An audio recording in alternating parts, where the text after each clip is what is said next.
everyone. Welcome to our podcast, Voices of Customer Experience. I'm Crystal Garrett, Senior Content Producer at Worthix. Today, we're going to talk customer centricity in startup culture. Our special guest is Emilia Chagas. She's co-founder and co-creator of Contentools, a Silicon Valley bred SaaS company launched in 2015 and growing strong. Emilia is a 500 startups entrepreneur and has over 9 years experience as a content manager, and we are so very delighted to have her. Welcome, Emilia. Thank you, Crystal. It's my pleasure to be here. Well, we're very excited about what you're doing for marketing teams globally, and it's my understanding that you started out as a writer in journalism. Yes, exactly. So I went to journalism school. I started working with journalism even before that, and working in PR and developing editorial projects. And after journalism school, I ended up working many newsrooms in broadcasting, TV, and while I was doing that, I was, to be honest, always working content projects. Sure. For big companies, enterprise, and also for SMBs and startups. And one thing that I noticed working with content in so many different places and different strategies and for different teams is that all of them had the same type of process-wise and analytics problem. It started, of course, first of all, I was the main one with the problem right there, but I noticed that it wasn't exclusive for those projects. It was something that all marketing managers went through. And I started digging in and doing customer development searches. And doing that, I realized there is an opportunity here in the market for someone to fix these problems, to help these marketing managers perform better. Yes. And that's how the idea for Contentools came from. Good. So how did you make that pivot, though, from being a freelance journalist to a CEO? Yeah, I went after these entrepreneurs from my ecosystem back in Florianópolis, Brazil. It's an island, and it's well known for its tech industry ecosystem. It's very rich in startup density. So although it's small, we have more startups per capita than São Paulo in Brazil. Mm-hmm. And so it's a very rich environment. And I went after these serial entrepreneurs and experienced entrepreneurs in that ecosystem, and they were launching Startup Builder back then. And they were willing to help me take this idea from paper to reality. And after that, we went through all by the books methodologies, so business model canvas and lean startup, and did the customer development, did all the work that we had to. And it's a lot. A lot of work to prove that the business was there. And once we proved the business was there, I started working on myself as well and developing the CEO in me. And that's a work in progress forever, to be honest. That's right. I'm married to a serial entrepreneur, so I know a little bit about that.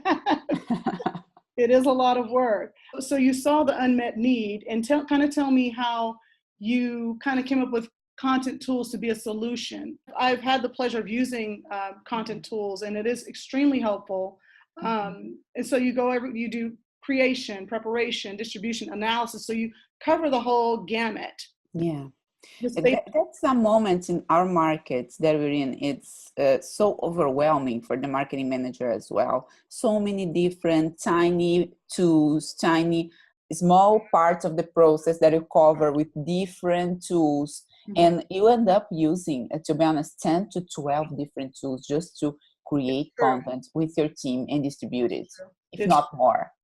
And if you're doing that by yourself, it's one thing. You can, of course, organize yourself and do everything. But if you're doing that with a team, having to work with someone else or many people, and keep tabs on everyone, and also approving each piece of content with other departments, other areas in your company, or sometimes working with people outside of your company, guest posters, influencers, that becomes a real challenge. Yes, it does. This puts everyone on the same place. It's an all-in-one software to help them plan, create, distribute, and analyze content in one single space. And we even offer the insights for improvements, not only for improvement of the process itself, but for improvements of the strategy. So the keywords you should be using are if that page, the SEO is well done, or you need optimization, and so on. It allows you also to focus on what you need to focus on. You know, it streamlines the process. Exactly. So let's just talk for a moment from a content management perspective. Tell me, like, what's the best way to tailor content to customers starting out? Yeah, starting out, I believe that the first thing to do is to dig real deep on who is your customer, their needs, and how they work, how their minds work, how their needs and interests work.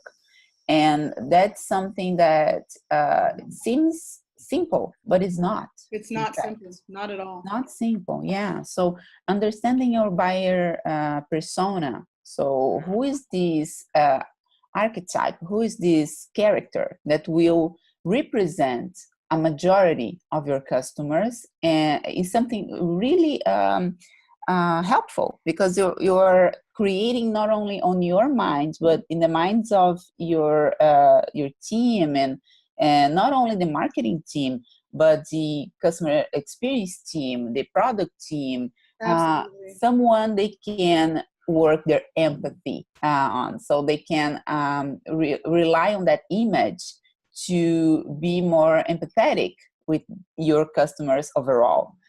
So this research on your buyer persona, for me, it's the first thing to do when you're approaching customer experience and your content strategy as well. And starting out, what do you think are some realistic goals? Because a lot of times you don't know where to start. You know, you're too broad. Yeah, that's perfect. So the first thing is to understand, after you understand your customer or who you want to bring in, the second thing is to understand your company and what is the strategy for you right now. Sometimes, if you have a little bit of story already, you will have a more of a top of the funnel strategy. You want to bring more people into the game. So make your brand even more well-known or something like that. Sure. Or even increase the traffic, or increase the amount of people that are coming to you, because all the other processes are working well. So this is one type of goal for the content strategy. So if you have a top of the funnel goal, you should be aligning your team towards that goal. So visitors, the amount of visitors, how people are sharing, and how are you performing on social media, etc. Another thing is, especially for companies that are just starting out, or they have to prove quick results in digital from start, they will look more towards bottom of the funnel goals. So the amount of people that are not only coming to you, but the amount of people that are doing business with you. So the conversion rate, and the better, what is the best, or one of the best channels to bring people that actually convert and become customers, and so on, so on. So what I'm trying to say here is you have to identify what are the business goals for that quarter or for that year, and then decide on the KPIs. One thing that is very common, and it becomes really challenging for the marketing team, is when the business goal is one and the marketing is pursuing another thing. When they're not aligned. Is not aligned, exactly. So if my business is targeting the reduce of churn or the reduce the amount of customers that cancel my business, and the marketing team is trying to make the experience with the brand better and bring more visitors, etc., that's not connect. And that will scale up to a point where the business managers will look at marketing and say, maybe we don't need that actually. Right. And that's very, very confusing, and it's very, very frustrating for everyone. You're listening to Voices of Customer Experience. If you want more CX content, visit us at Worthix.com to download one of our customer experience ebooks, subscribe to our blog, and get our newsletter on the future of CX delivered to your inbox.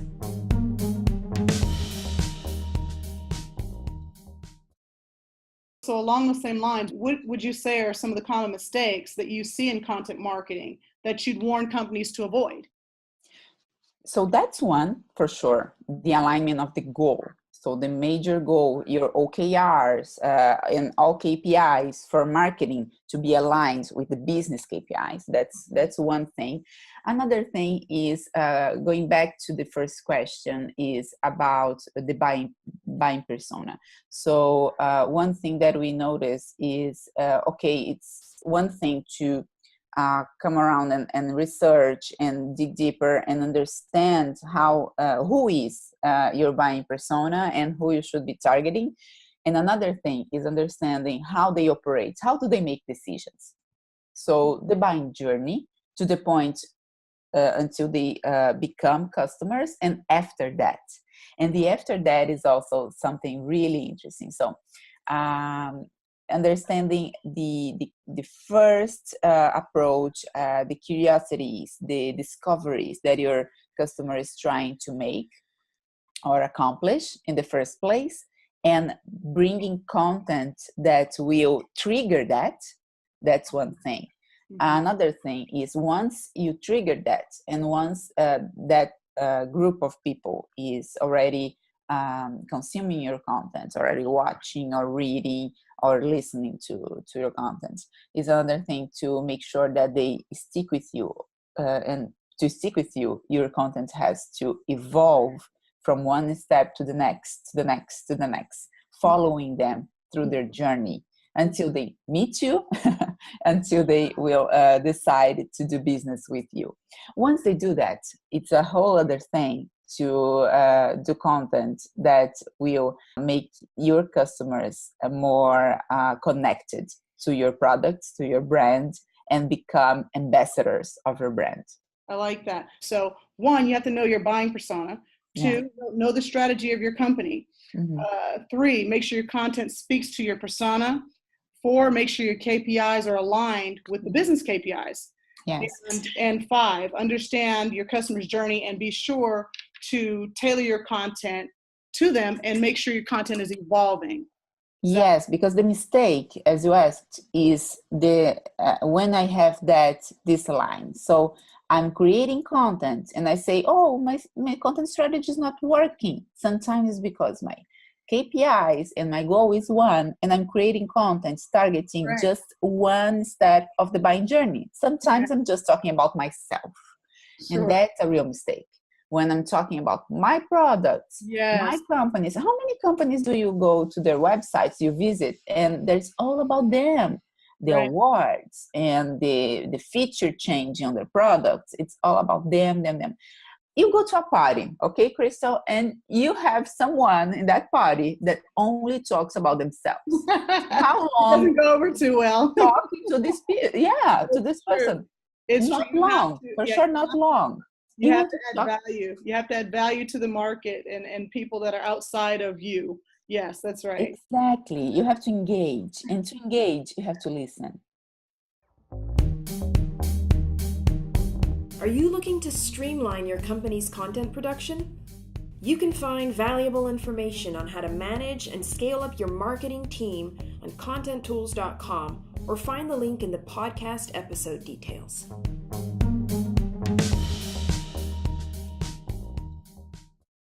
So tell me, currently you are in Silicon Valley, correct? Correct. Tell me how that's been for you, for your company.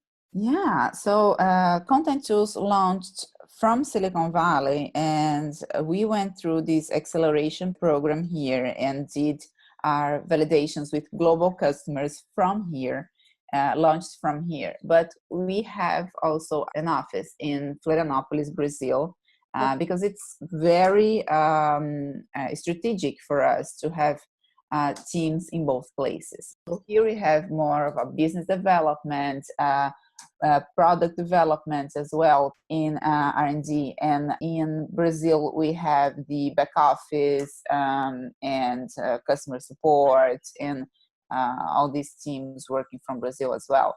And what I'm seeing here in Silicon Valley is this trend for companies to still be here and still drink from this knowledge that is here, and all the developments, all the tech conversations here are in some level that you don't find in other places. So you have offices here and you have development here, sales also, but your back office, I've seen this a lot here. Companies are bringing other offices to other places as well. Okay. And what are they saying? I know that, we're in a CX economy and everything revolves around the customer and their experiences. What are they saying in Silicon Valley that's going to shape the future, help shape the future of CX? Yeah. So one conversation that is happening here a lot is around how machine learning, how artificial intelligence will shape the conversation and the experience that customers have. And one thing is I think that's still being developed, is how we use all the ML and AI tech and still in a way that human will still be touched. Connected, yes. Mm-hmm. Connected, yes. So personalization is one topic that is big right now. And many of the e-commerce, for example, so the e-commerce industry is targeting personalization for their customer experience a lot. And the tech behind that comes from Silicon Valley. The researches and development comes from here. So that's one example. So one thing that I'm seeing is in two ways. It's the tech behind the experience. Making sure that the experience actually exists in a way that we are targeting. And another layer is the customer support, customer services itself. That's true. That companies here have shaped the way customer services are today for the entire world, and put things in a certain level that it's really for the customer. The customer right now is, and we are customers as well. I'm talking about us. We have this excellence expectation. Very high expectations, yes. Very high expectation regarding customer services. And Silicon Valley companies helped put us to that stage. Yes. Every time something's new on the market, the expectation rises and companies have to meet it. And if they don't adapt, the high likelihood that they won't survive. Well, tell me this, as an entrepreneur yourself, what kind of advice would you give an entrepreneur starting out on how to approach this customer experience economy? One thing, and that's really easy to say and hard to do, is to don't worry about scaling the customer experience, scaling the customer services from the start. In the minds of entrepreneurs, especially startup entrepreneurs, we are always thinking, how do I scale this? How do I bring this that is reaching 10 people to 10,000 to 1 million people or 1 billion people? And for customer services, for the experience of your customer, that way of thinking, that mindset will actually it won't help you. Put in the cart before the horse, like my grandmother used to say. Exactly, and we are always trying to make bring data to the table and think in a way that we quantify customers from the start. That's not helpful. We have to qualify them. So you have to have an experience that's very much personalized in a very human way. So talk to your customers. The more, the merrier. Very good. This is good stuff, Emilia. I'm so happy that you were able to share your insights with us today. Is there anything else that you'd like to share with us that we don't know about you or your company or CX? Yeah, I believe that content and CX are very much, they walk hand in hand for sure. Because content will be targeted to the buying journey, and CX, it's sometimes something that we think of from the moment the customer makes a business with us or closes a deal or buys a product, but it actually starts also from the beginning. That's right. So CX starts in marketing. Right. So I'm really glad that you asked me here for this conversation. And your podcast will start with marketing, exactly how the customer experience is. Thank you for having me. Oh, thank you for being with us and offering a much needed and long overdue solution to the market. We look forward to hearing great things about you and your company in the near future. And, thank you, Crystal. Please do come on again. And thanks for tuning in to Voices of Customer Experience. Join us next week to hear from FICO's former CEO and research fellow, Larry Rosenberger, to talk data science and behavioral analytics. Voices of Customer Experience is brought to you by Worthix. This podcast is produced by Crystal Garrett, Mary Drummond, and edited by Anthony Sledge. To hear more and subscribe, go to worthix.com to get more material.